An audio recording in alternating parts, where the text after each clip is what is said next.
नमस्कार दोस्तों, आप सभी का स्वागत है लाइट हाउस एजुकेशन हब में। तो डियर स्टूडेंट्स, आज की क्लास में हम बात करने वाले हैं विश्व का भूगोल यानी कि वर्ल्ड ज्योग्राफी के बारे में। और आज का जो हमारा टॉपिक है वो है मानचित्र रेखाएं। आज हम आज की क्लास के अंदर हम मानचित्र रेखाओं से संबंधित बातें करेंगे। इम्पोर्टेंट जो इसके क्वेश्चन बनते हैं आपके एग्जाम के लिए, उन सब क्वेश्चन के बारे में आज हम यहाँ पे बात करने वाले हैं। तो इससे पहले आपको बता दें कि हमने जो लास्ट क्लास थी उसमें हमने अक्षांश और देशांतर रेखाओं के बारे में पढ़ा था। यदि आपने लास्ट क्लास नहीं देखी है तो आप ऊपर आई बटन पे क्लिक करके अक्षांश और देशांतर की जो हमारी पिछली क्लास थी उसे जरूर देखिएगा, क्योंकि अक्षांश और देशांतर की क्लास के अंदर मैंने सभी रेखाओं के बारे में आपको बताया।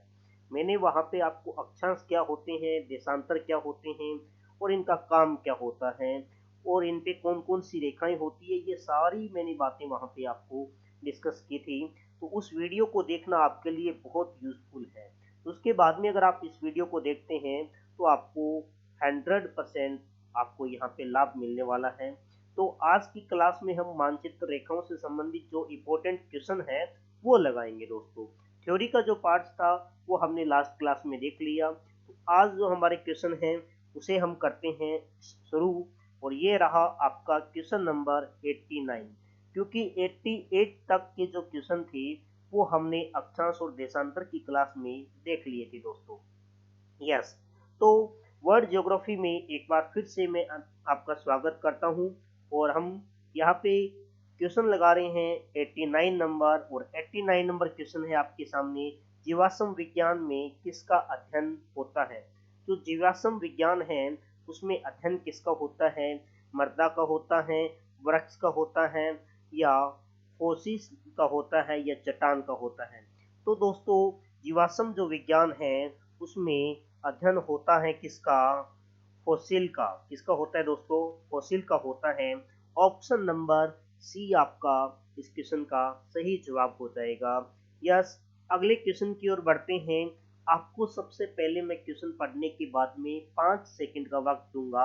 आप क्वेश्चन का आंसर कमेंट बॉक्स में देने की कोशिश करें। क्वेश्चन नंबर 90 हमारा है, किसी स्थान पर चुंबकीय याम्योत्तर और भौतिकीय याम्योत्तर के बीच कोण कैसा होता है। आपके पास 5 सेकंड का वक्त है दोस्तों। आप क्वेश्चन को ध्यान से पढ़िएगा और उसका आंसर देने की कोशिश कीजिएगा। 4 ऑप्शन आपके सामने स्क्रीन पर हैं, जिसमें से जो पहला ऑप्शन है आपका वो है आपका डिंगस है। दूसरा ऑप्शन है आपका नती है।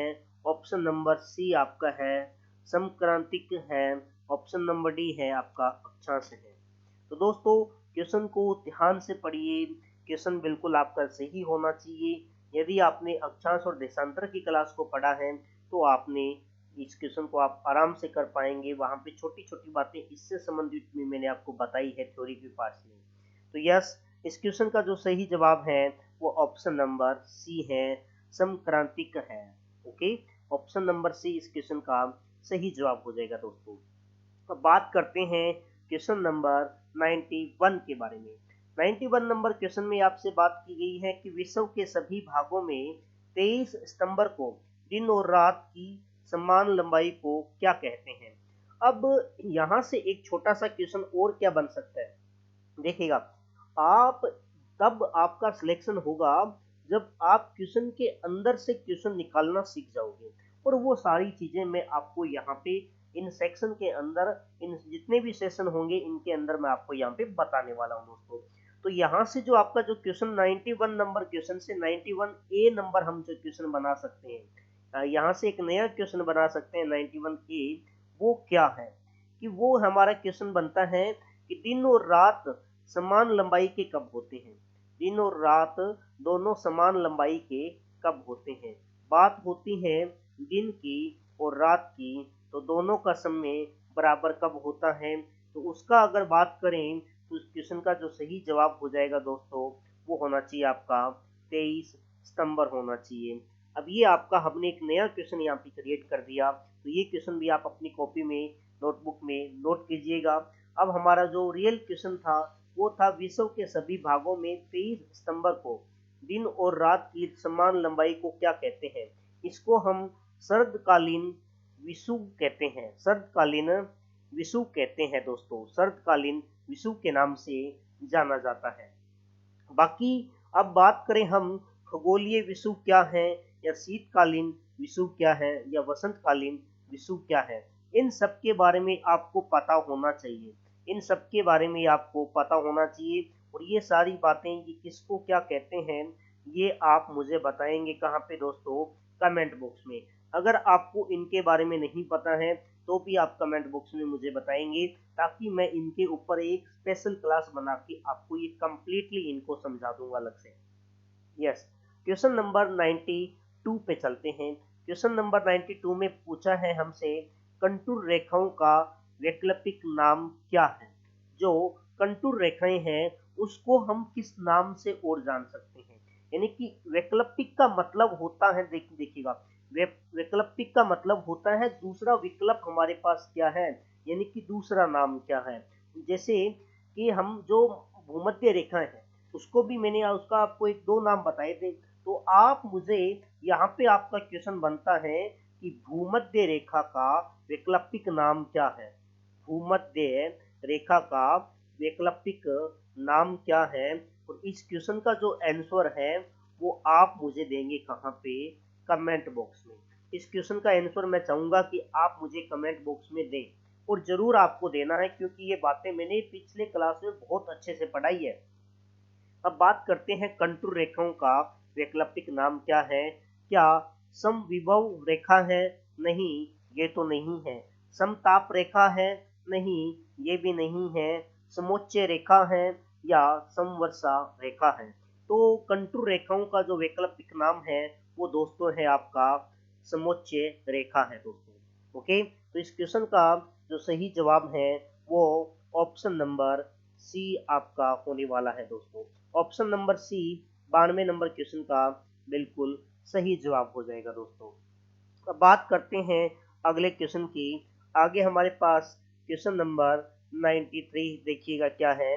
93 नंबर क्वेश्चन में हमसे पूछा है कि निम्नलिखित में से कौन सा नवीनतम भूवैज्ञानिक युग है? जो नवीनतम, नवीनतम का मतलब नया होता है, नवीन होता है, नवीन या नया बोल दो या नवीनतम बोल दो, एक ही बात है। तो कौन सा नवीनतम भूवैज्ञानिक युग है?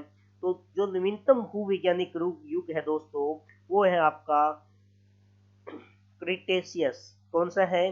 क्रिटेशियस है। ऑप्शन नंबर सी आपका क्रिटेशियस बिल्कुल नवीनतम भूवैज्ञानिक युग है दोस्तों।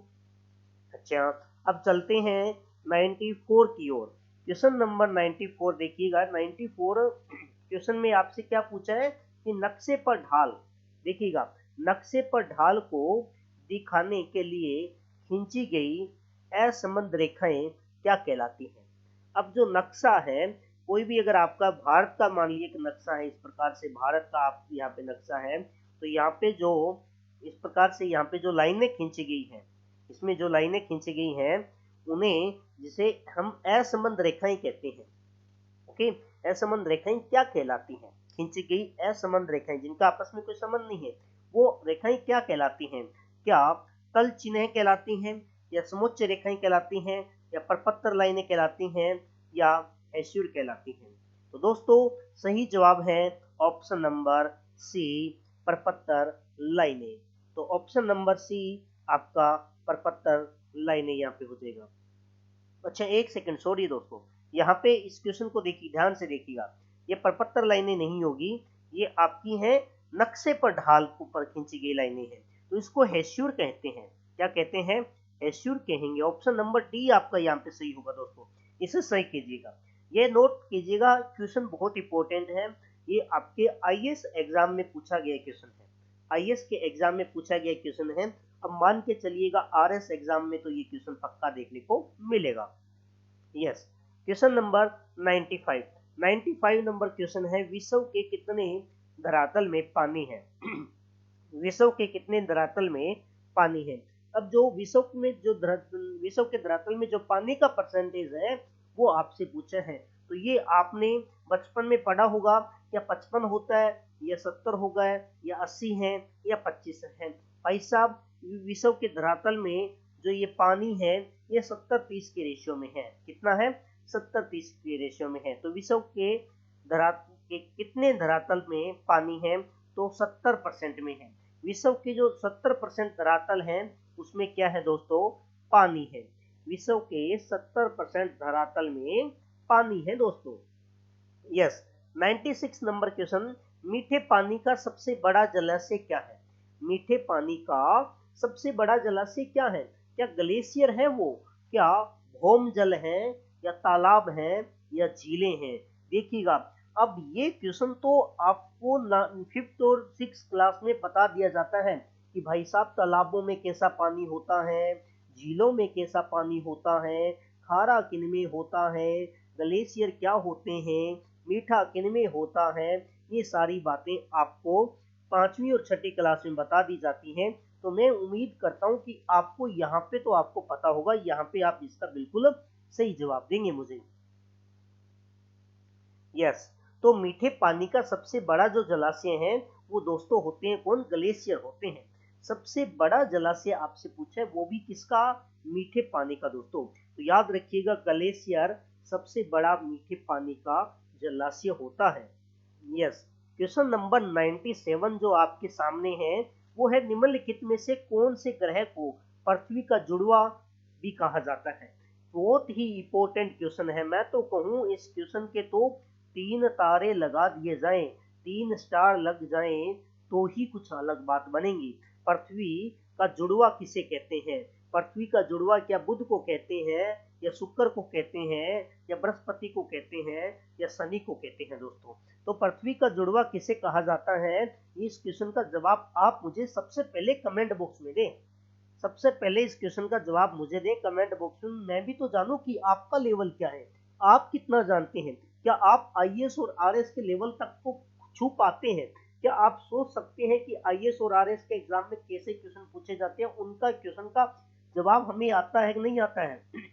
और आपको ये तो पता चले ना कि जो क्वेश्चन आ रहे हैं वो कुछ अलग नहीं, वो वही क्वेश्चन है जो आपने एसएसटी के अंदर जो 5वीं क्लास से पढ़ना स्टार्ट किए थे और 12वीं क्लास तक पढ़े थे दोस्तों।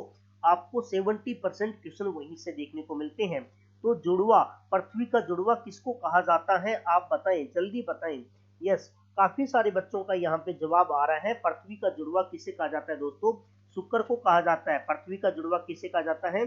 शुक्र को कहा जाता है। तो यहाँ पे आपका जो सही जवाब है वो ऑप्शन नंबर बी होने वाला है दोस्तों। ऑप्शन नंबर बी, शुक्र को पृथ्वी का जुड़वा भी कहा जाता है। याद रखिएगा, क्योंकि ये काफी सारे एग्जाम में पूछा गया क्वेश्चन है। तो अब बात करते हैं यहाँ पे। अब मैं आपको बता देता हूँ कि हमने आज जो 97 तक जो क्वेश्चन देखे ना, 97 तक क्वेश्चन के अंदर हमने देखिएगा अक्षांश और देशांतर। एक तो अक्षांश रेखाओं के बारे में देख लिया, देशांतर रेखाओं के बारे में भी लास्ट क्लास पिछली क्लास में हमने देख लिया था। और आज हमने जो मानचित्र रेखाएं हैं उनसे संबंधित जो इंपॉर्टेंट क्वेश्चन है जो आज तक एग्जाम में बने हैं उनके बारे में डिस्कस कर लिया है। तो अगला जो हमारा चैप्टर होगा उस चैप्टर में हम क्वेश्चन नंबर 98 से पढ़ना स्टार्ट करेंगे। देखिएगा, वर्ल्ड ज्योग्राफी के क्वेश्चन में आपको कंटिन्यू करा रहा हूँ। 98 नंबर से आपका जो क्वेश्चन होगा, अगला चैप्टर जो आपका होने वाला है, आप भी जानते हैं अगला चैप्टर आपका क्या होगा दोस्तों।